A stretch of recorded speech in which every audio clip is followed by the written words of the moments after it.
Bonjour à tous. Aujourd'hui dimanche, je suis heureux de vous retrouver et nous allons continuer ensemble à nous préparer à la grande fête de Pentecôte par cette neuvaine qui a pour particularité de nous faire entrer dans la compréhension des charismes, particulièrement depuis vendredi, les conditions pour recevoir les charismes.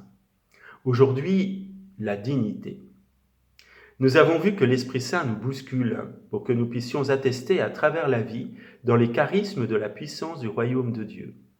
On a vu hier un premier frein qui était de croire que l'on n'avait pas besoin d'attester de cette puissance. Aujourd'hui, nous allons voir un deuxième frein qui est notre dignité, ou plutôt notre manque de dignité. C'est se dire, je ne suis pas digne, je ne suis pas saint comme Padre Pio, je ne prie pas autant que Sainte Thérèse, je n'aide pas autant les pauvres que Mère Teresa. Je ne suis pas digne de te recevoir, mais dis seulement une parole et je serai guéri. Ce n'est pas nous qui nous montrons dignes de l'amour de Dieu, c'est Dieu qui se donne. Et justement, Dieu donne les charismes pour nous apprendre à nous donner. Il faut garder une chose en tête, il s'agit de Dieu et non pas de nous. Saint Paul, l'un des plus grands évangélisateurs de l'Église, disait que ce n'est pas lui qui agit, mais Dieu à travers lui.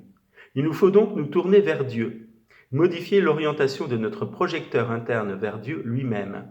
Et la meilleure manière de le faire est la louange. Louer, c'est dire à Dieu qu'il est Dieu. Ce n'est pas rendre grâce, ce n'est pas dire merci. C'est plutôt comme ces paroles que l'amoureux dit à la personne aimée.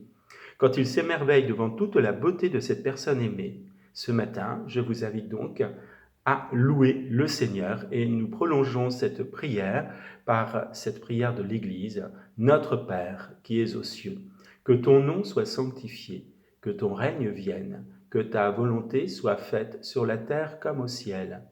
Donne-nous aujourd'hui notre pain de ce jour, pardonne-nous nos offenses comme nous pardonnons aussi à ceux qui nous ont offensés, et ne nous laisse pas entrer en tentation, mais délivre-nous du mal. Amen. Le Seigneur soit avec vous, et que Dieu Tout-Puissant vous bénisse, le Père, le Fils et le Saint-Esprit. Très bon dimanche à vous tous.